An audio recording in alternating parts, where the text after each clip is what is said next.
कि मुझे उनके चरणों में आज आने का सौभाग्य मिला है। उनकी कृपा से आज आप सबके, मेरे अपने परिवारजनों के, आप सबके दर्शन करने का मुझे आज लाभ मिला है।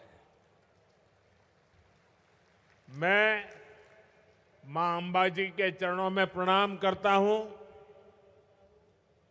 हमारे वराह स्वरूप भगवान श्री धरणीधर जी અને આપણા મુછાળો શામળો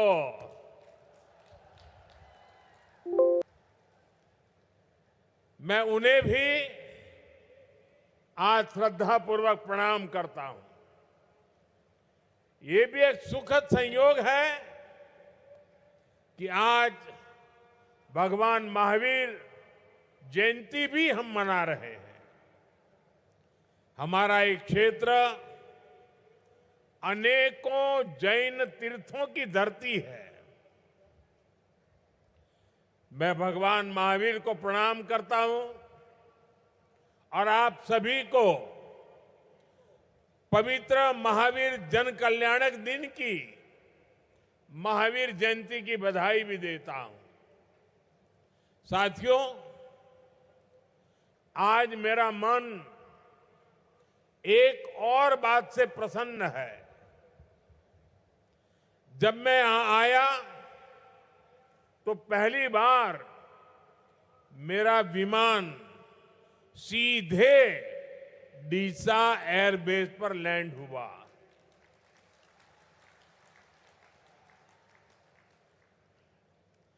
डीसा का यह एयरबेस अंतर्राष्ट्रीय सीमा से केवल 130 किलोमीटर की दूरी पर है। आप समझ सकते हैं कि ये देश की सुरक्षा के लिए भी कितना अहम है। लेकिन साथियों, डीसा एयरपोर्ट के इस प्रोजेक्ट का उसका विचार आज से प्रारंभ नहीं हुआ। जब मैं यहां मुख्यमंत्री था तब से हमने जमीन एक्वायर की, मेरे किसान भाई बहनों ने जमीन दी और हम चाहते थे कि राष्ट्रीय सुरक्षा के लिए, भारत की पश्चिम सीमा की सुरक्षा के लिए ये डीसा अत्यंत महत्वपूर्ण स्थान है। यहां एयरबेस होना बहुत जरूरी है। लेकिन पता नहीं उस समय दिल्ली में जो लोग राज करते थे उनको गुजरात के प्रति पता नहीं क्या नफरत थी। राष्ट्र की सुरक्षा का ये प्रोजेक्ट भी सालों तक फाइलों में दबा रहा। आपने जब मुझे दिल्ली भेजा तो मैंने उन फाइलों को बाहर निकाला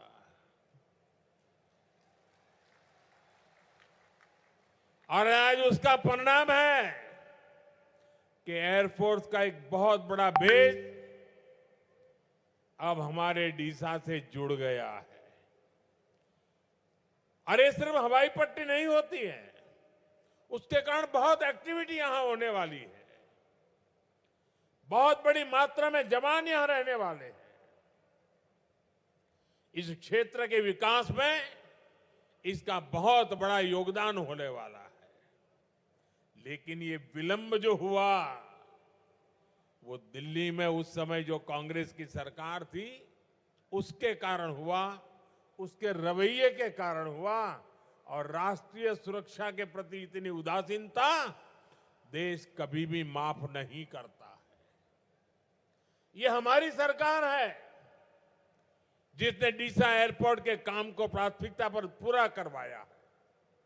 और आज ये एयरपोर्ट इस क्षेत्र के लिए विकास का एक बड़ा माइलस्टोन भी बन रहा है और देश की एक बहुत बड़ी स्ट्रेटेजिक ताकत भी है। मैं इस एयरपोर्ट के क्षेत्र को फिर से आप सबको बधाई देता हूं। साथियों, वाव, थराद, बनासकांठा का एक क्षेत्र आप सब जानते हैं यहां से मेरा कितना लगाव रहा है। અહીંના કોઈ ગામડું એવું નહીં હોય કે જેની જોડે મારી યાદો ન હોય। આજે હું આવ્યો તો ઘણા બધા જૂના જૂના લોકોના ચહેરા જોવાનો મને અવસર મળ્યો અને રોડ શો પણ એટલો ભવ્ય કર્યો કે એના કારણે મને એક લાભ થયો।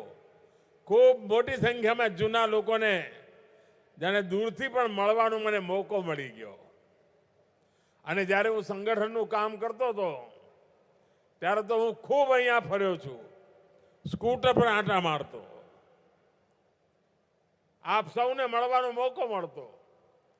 અને આપણા ઉત્તર ગુજરાતમાં આવીએ એટલે માતાઓ બહેનો સરસ મજાના રોટલા ટીપીને ખવડાવે, બાજરીના રોટલા, ઘી, ગોળ,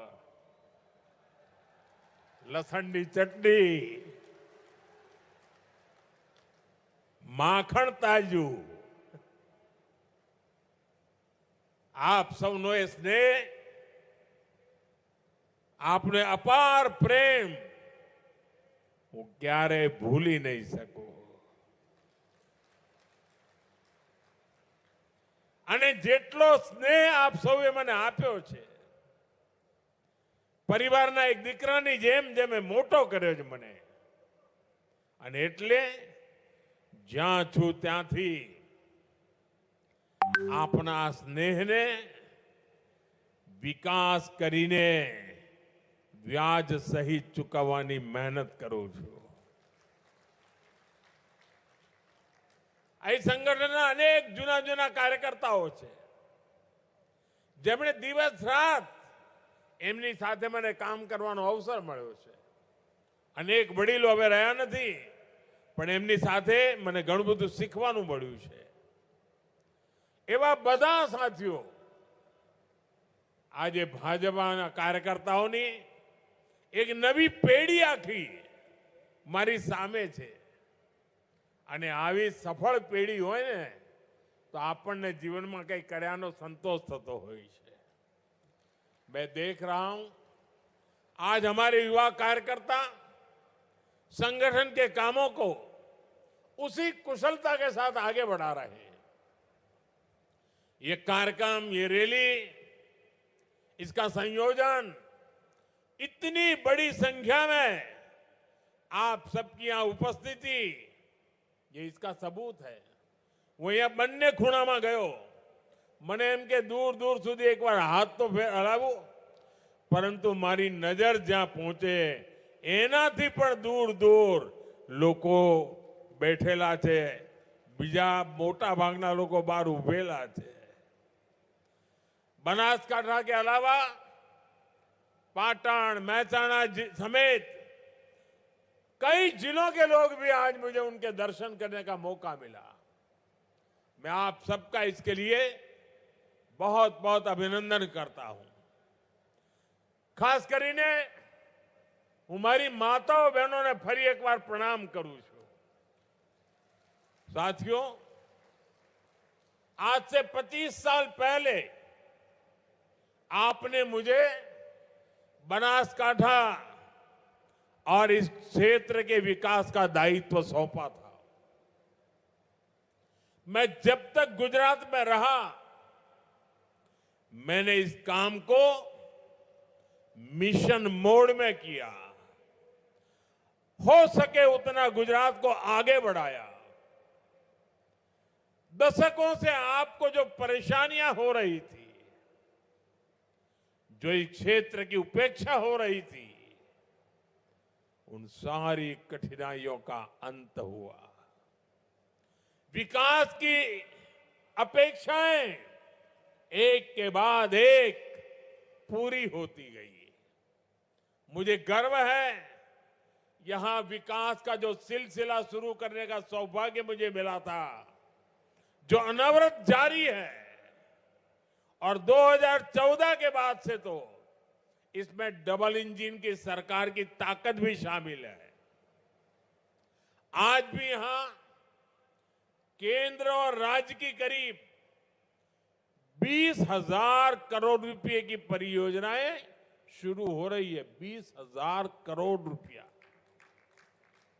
इस प्रोजेक्ट से इस पूरे इलाके की तस्वीर बदलेगी। ऊर्जा, सड़क, रेलवे और हाउसिंग सेक्टर से जुड़े ये प्रोजेक्ट यहां के जीवन को एक नई गति देंगे। मैं इन सभी विकास कार्यों के लिए वाव, थराद, बनासकांठा और पूरे गुजरात को बहुत बहुत बधाई देता हूं। साथियों, आज रोड इंफ्रास्ट्रक्चर से जुड़े जिन प्रोजेक्ट्स का शिलान्यास हुआ है, इनसे पूरे नॉर्थ गुजरात को गति मिलेगी। यहां नए अवसर पैदा होंगे। ईडर से वडाली बाईपास तक 4 लेन हाईवे का निर्माण और धौलावीरा से सांतलपुर तक हाईवे के अपग्रेडेशन का काम, ये गांवों को बाजार से, किसानों को नए अवसरों से और युवाओं को रोजगार से जोड़ेंगे। अहमदाबाद धौलेरा एक्सप्रेसवे, ये पूरा कॉरिडोर आज इस क्षेत्र को समर्पित किया गया है। जब इतनी बड़ी कनेक्टिविटी बनती है तो उसके साथ साथ उद्योग भी आते हैं और निवेश भी आता है। साथ ही क्षेत्र की रेल कनेक्टिविटी को भी बेहतर किया गया है। हिम्मतनगर से खेड़ब्रह्मा तक का गेज कन्वर्जन हमारे उत्तर गुजरात के आदिवासी इलाके को नेशनल ब्रॉडगेज नेटवर्क से जोड़ता है। आज से खेड़ब्रह्मा, हिम्मतनगर और असारवा को जोड़ने वाली नई ट्रेन सेवा भी शुरू हो गई है। भाइयों और बहनों, बेहतर रोड और हाईवे, रेलवे के प्रोजेक्ट, ये सब गुजरात के चहुमुखी विकास के प्लान का हिस्सा है। इस प्लान को पूरा करने के लिए हमारा पूरा फोकस यहां की ऊर्जा जरूरतों पर भी है, क्योंकि नए उद्योग, नया निवेश, नए अवसर ये तभी आते हैं जब बिजली होती है। इसलिए आज खावड़ा रिन्यूएबल एनर्जी पार्क से जुड़े ट्रांसमिशन प्रोजेक्ट्स इतने महत्वपूर्ण है। यहां से 4.5 गीगावाट बिजली पैदा होगी। ये बिजली नए कारखानों के भी काम आएगी, आपके घरों तक भी पहुंचेगी और किसानों के खेत तक भी फायदा पहुंचाएगी। साथियों, आज सोलर पावर में गुजरात का परचम पूरी बुलंदी से लहरा रहा है। आज रिन्यूएबल एनर्जी में गुजरात इसलिए इतना आगे है क्योंकि गुजरात ने इसकी शुरुआत तब की थी जब भारत में इस और बहुत ध्यान ही नहीं था। साल 2010 में, यानी आज से 15-16 साल पहले, मैंने मुख्यमंत्री रहते हुए चारणका में, राधनपुर के पास, देश का पहला सोलर पार्क का काम शुरू करवाया था। जो 15-16 साल के बच्चे हैं उनका तो जन्म भी नहीं हुआ होगा।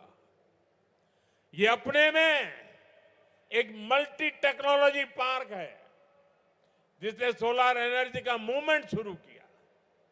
आज गुजरात में जिस प्रकार सोलर एनर्जी का काम होता है, सूर्य शक्ति से बिजली पैदा करने का काम हो रहा है, जैसे आज ही खावड़ा रिन्यूएबल एनर्जी पार्क से जुड़ी परियोजनाएं शुरू हुई है, वो दिन दूर नहीं जब गुजरात रिन्यूएबल एनर्जी में दुनिया का बहुत बड़ा केंद्र बनकर के उभरेगा। साथियों, आज जब दुनिया में भारत के विकास की बात होती है, आज जब भारत की ग्रोथ स्टोरी की बात होती है, तो गुजरात मॉडल की सराहना हो जाती है। और गुजरात ने दिखाया है विकास के लिए जितनी जरूरी इंफ्रास्ट्रक्चर की परियोजनाएं हैं उतनी ही जरूरी जन कल्याण की योजनाएं भी है। यानी सड़कें, हाईवेज, रेलवेज का विकास तो होना ही चाहिए, गांव, गरीब और सामान्य मानवी के जीवन स्तर भी सुधरना चाहिए। प्रधानमंत्री आवास योजना के जरिए आज हमसे अपनी आंखों के सामने देख रहे हैं।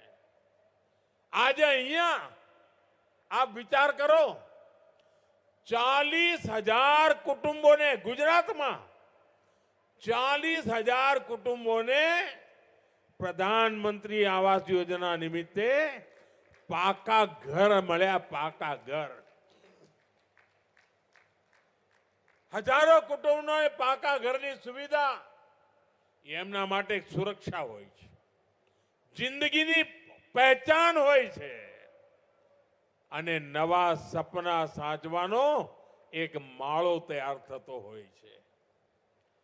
અને આનાથી જીવનમાં કેટલા મોટા મોટા બદલાવ આવતા હોય છે। એ જ્યારે આ પીએમ આવાસમાં જેને પાકું ઘર મળ્યું છે ને, જેને જિંદગીમાં આજ સુધી ઘર નહોતું, ફૂટપાથ પર જેને જિંદગી ગુજારી હતી, ઝૂંપડપટ્ટીમાં જિંદગી